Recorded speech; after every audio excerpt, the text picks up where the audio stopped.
Well, good morning, folks. 7 o'clock. Early at it this early this morning. See if this thing starts. Been a month. Just went to NMRA. Try to hit a test and tune. Golly. It's probably 40 degrees out here.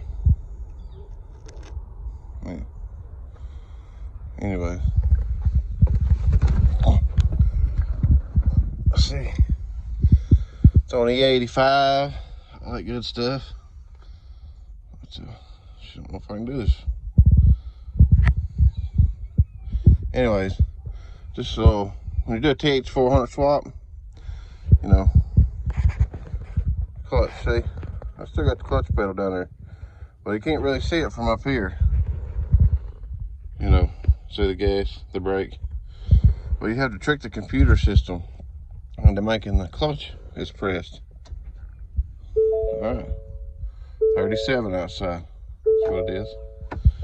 Anyways, so what I've done is I put a modmotor buttons over here. You gotta push that, it makes the clutch, makes it think that the clutch is being pressed. Push that, and then you hit the start button.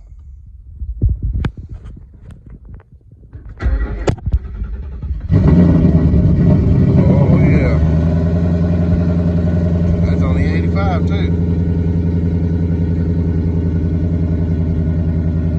I got low gas, and I got half a tank. Low gas.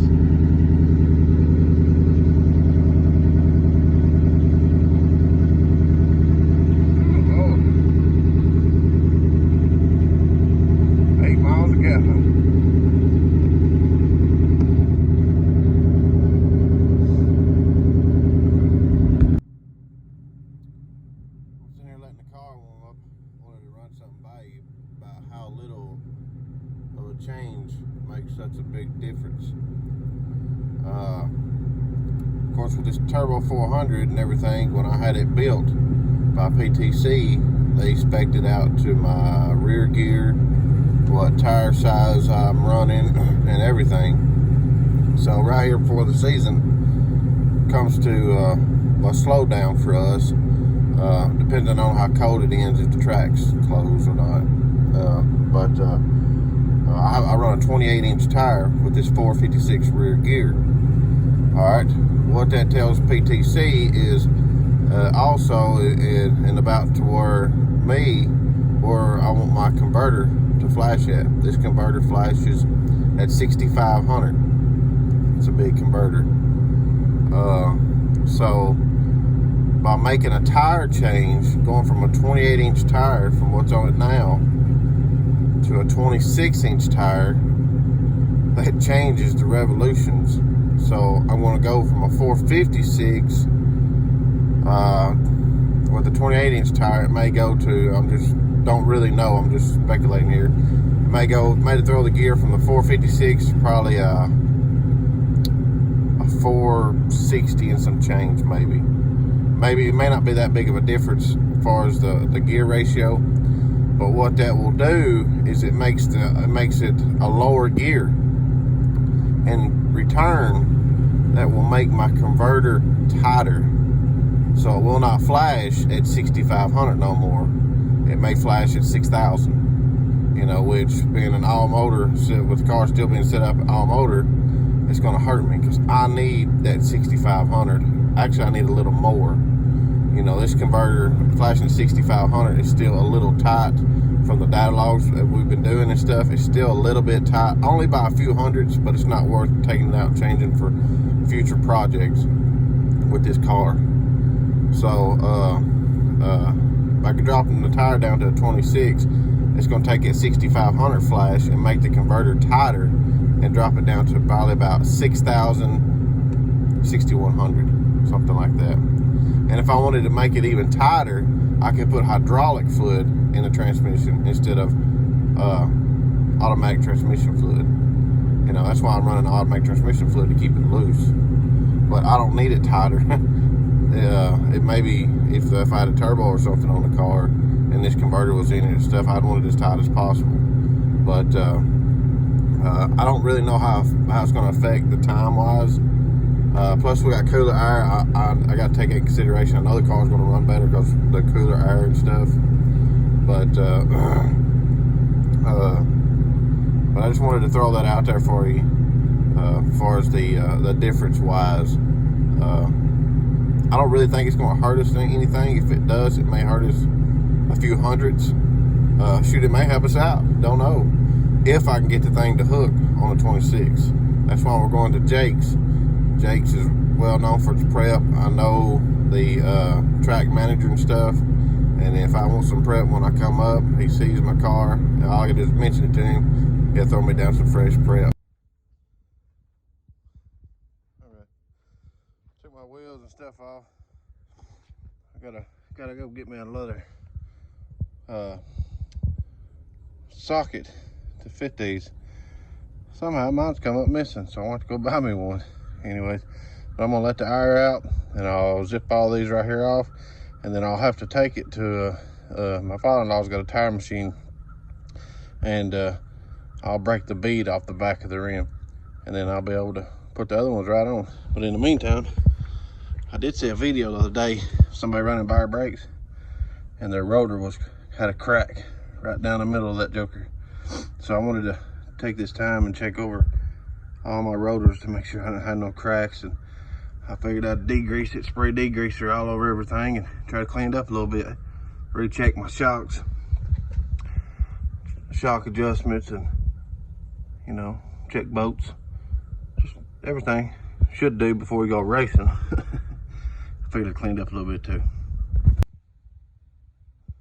Alright, I got these 26s on here.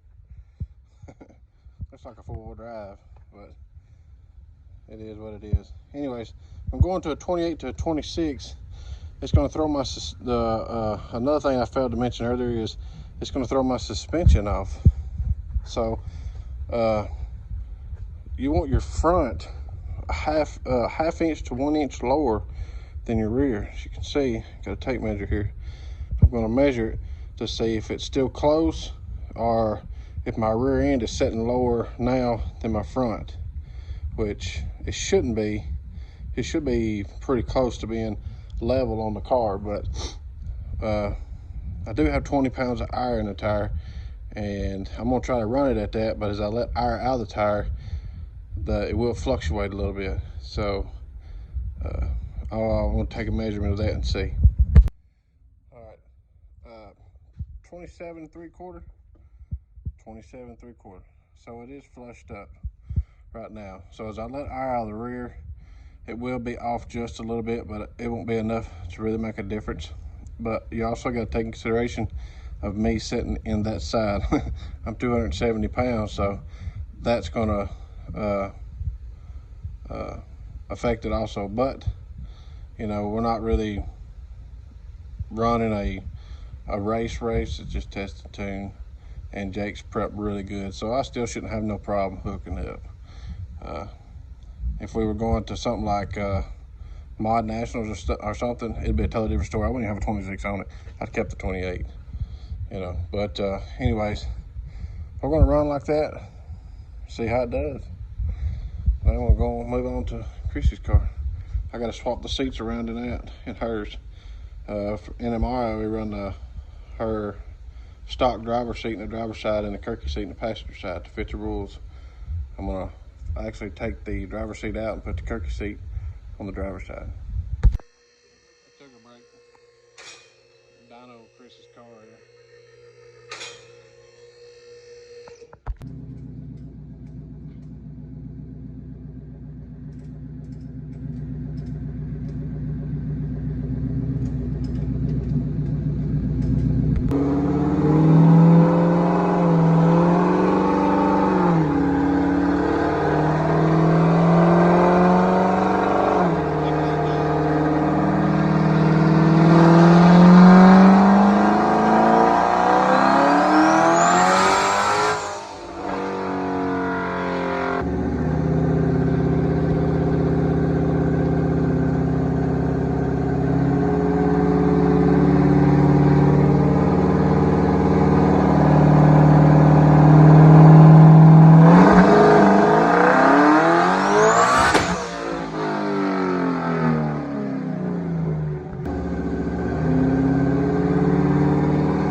Looks like the right lane is going to be the lane to be in.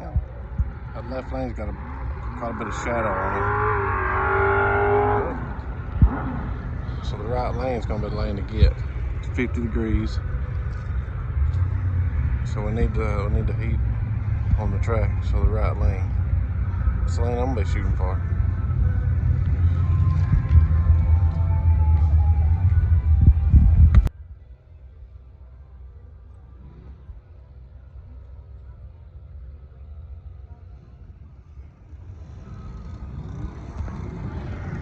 Right, brothers.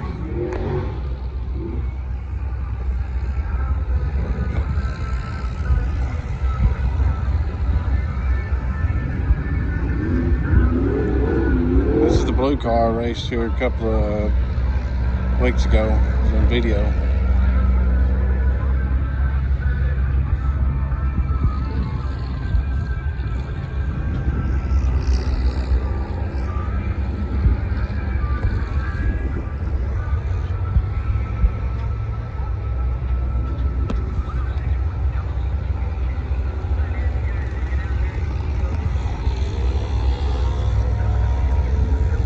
Bikes.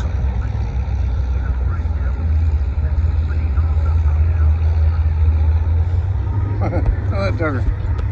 I'd probably break that joker down if I sat on it.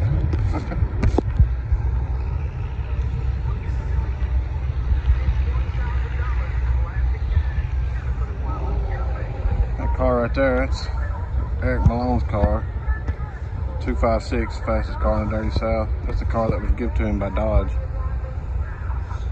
Supposed to make like 1,100 wheel horsepower. Oh, look here. Found somebody's phone. Huh.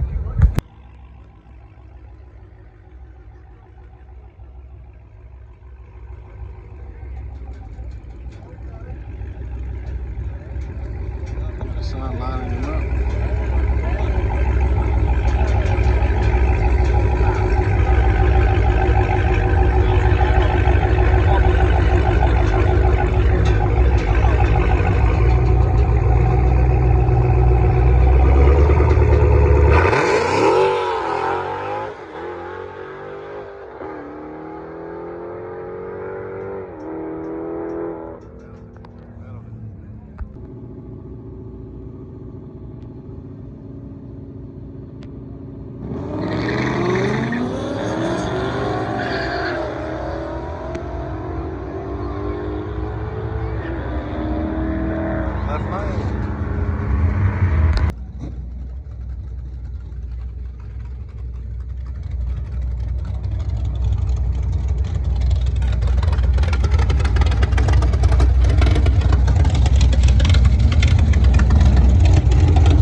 back pressure took him out. He made a good first pass, wastegate. I made a good first pass. Chrissy made a good first pass. Then she got accused of spraying nitrous. Finished that fox body. But I tightened her front end up. That's what we done. Still running 18 pounds on my slicks, 18 pounds on her radial. Even though it's 50 degrees today, a lot of people here, so the track's doing really good. So go from there, see how it does on the next pass.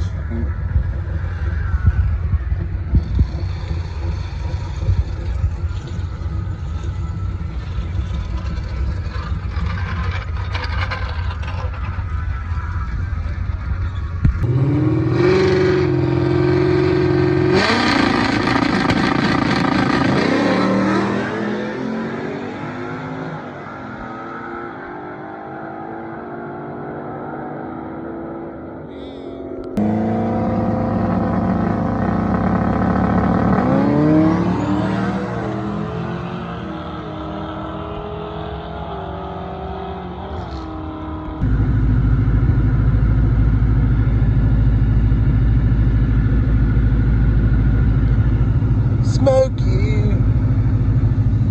What we're doing our downtown.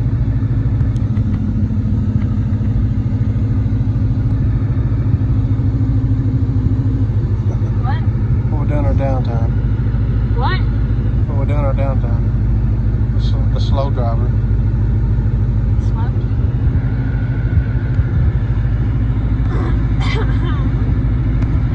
Hey, what's your thoughts on the car with the new 373 gear? That's cute. It's putting in work, that's for sure. Yeah, it is. New PB. Ain't got no negative DA.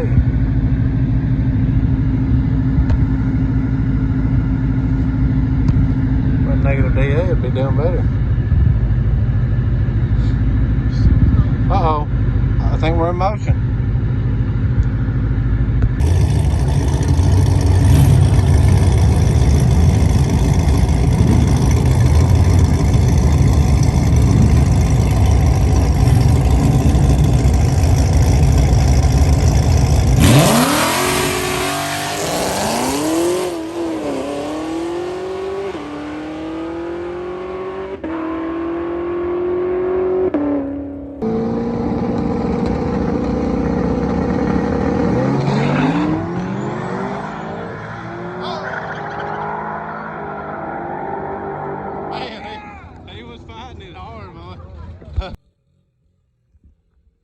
Alright folks, it's actually the next day.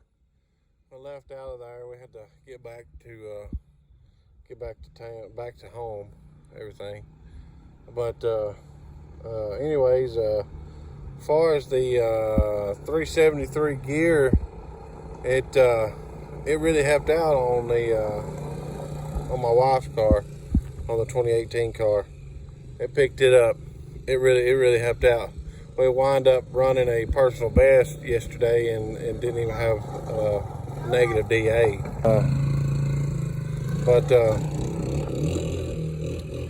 Anyways, the car done really well. It got up to like 50 something degrees yesterday, but that's why we went to Jake's. Jake's is known for its prep, really good prep. Local shop there was having a test and tune also, and they had some really fast cars and stuff like that. As you can see, at the end there, Chris wound up grudge racing one of their shop cars, and the track done got cold, you know, and everything. So both of them was spinning and stuff like that. It was a driver's race for sure. So. We actually got some really good races and stuff. We didn't get to race that many times or nothing like that. Had quite a bit of breaks. There was quite a bit of breaks, and anyways, had a really good time. But Chris, he made some changes on his car and stuff, and got to. I'm not gonna put out his dyno numbers or nothing like that. I don't think he wants them out there or anything. So it was more for as a tuning aspect. This car that he's got now is not tuned by Lund. It's tuned by another individual. he's well known in the community and stuff, but I'm not going to throw out Chris's information out there, nothing like that, you know. So because he does a lot of grudge racing, and that night, as you've seen in the video, that was a grudge race, and which we lost, but that happens. So it was a good race. It was still a good race, you know. Chris had him for a little bit, and then he had to pedal it, and and he come around, and I think Chris wound up hitting the scramble. When he did recover, Chris wound up hitting the scramble button, and he got back squarely with him, and he had to let back out of again. But hey, that's racing. So anyways, maybe I'll get to go again next weekend or the weekend after. I'm not sure what day Thanksgiving falls on this year. Anyways, I ain't even looked. But I am going to take my son one day. He's wanting to go race his four-wheeler. And I took my daughter actually went with us this time. She's 11, pushing 12. And the race that I raced that Cadillac in, she's actually in there with me. That CTSV, she's actually in the car with me. So you'll hear a little blip on the gas. I've been a little on the cautious side because the car on the top, it did get a little squirrely with me. I'm not sure if it got a little squirrely or if I got out of the groove. It could have been one or the other, but either way, with her being there with me, I did let off the gas a little bit, but I got back in it. I did get back in it just enough to cross the line before he did, but I treat him pretty hard. But anyways, that'll be the end, and we'll catch y'all next time.